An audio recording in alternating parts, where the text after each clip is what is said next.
Assalamualaikum warahmatullahi wabarakatuh.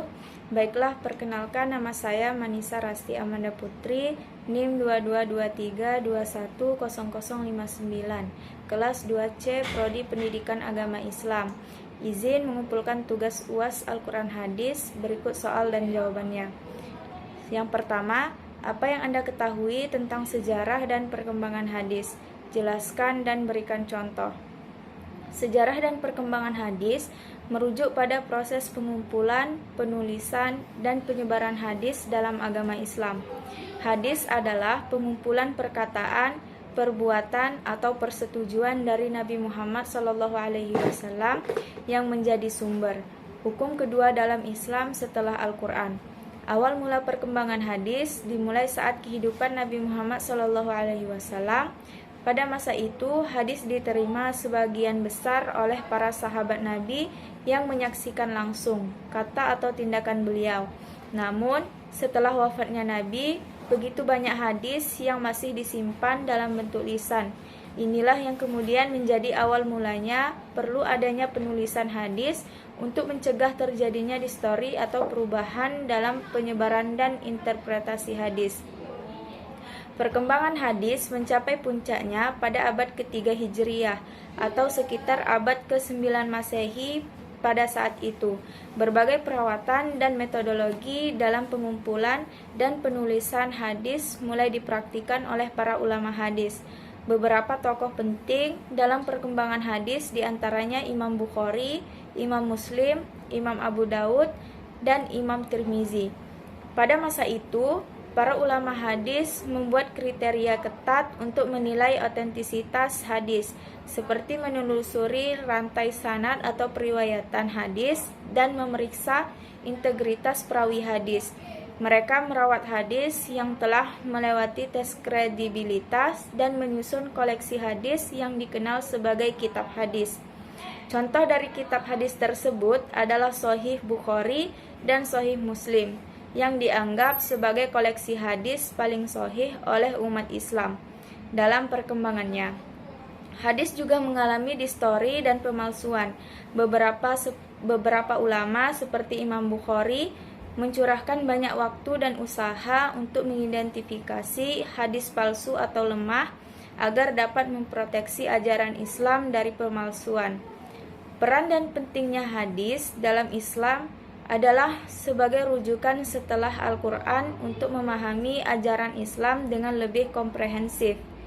Sejarah dan perkembangan hadis menjadi sangat penting untuk memastikan bahwa hadis yang dipelajari dan dijadikan rujukan oleh umat Islam adalah sahih, otentik, dan dapat dipercaya.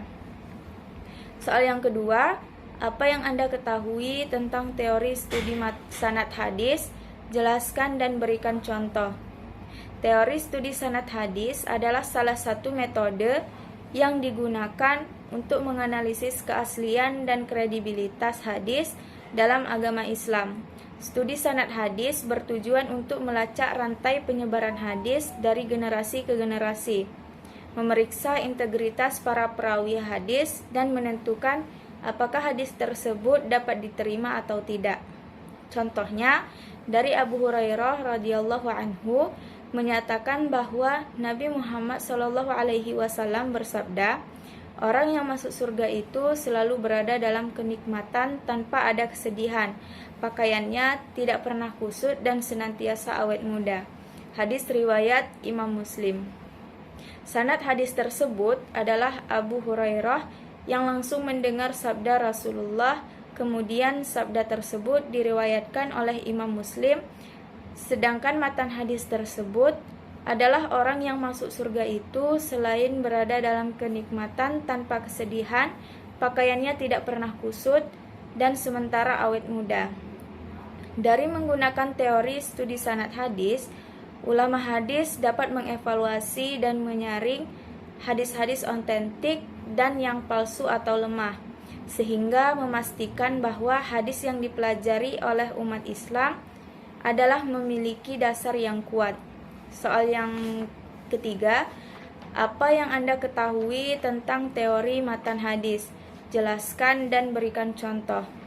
Teori matan hadis adalah salah satu metode yang digunakan untuk menganalisis isi pesan atau teks hadis dalam agama Islam.